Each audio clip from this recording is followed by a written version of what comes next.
Party অফিসের সামনে BNP বিশাল বড় সম্মেলন দেখতে পাচ্ছেন। শুকনা বাজার গেট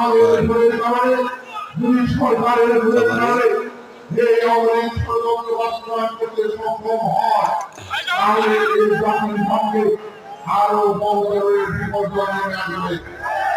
আমরা বলতে চাই এই সরকার ব্যর্থ হতে যাওয়া যাবে না।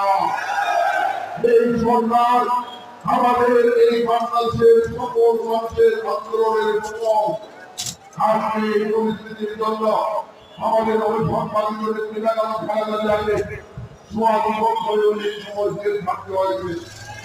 পরবর্তী সময় মুক্তি করে দেওয়া ছিল, চিকিৎসার সুযোগ দেওয়া হয় নাই। আমাদের নেতা তারেক রহমানকে অন্যায়ভাবে টাকা দিয়ে দেশের বাড়ি করা হয়েছিল। তারপরেও তারেক রহমান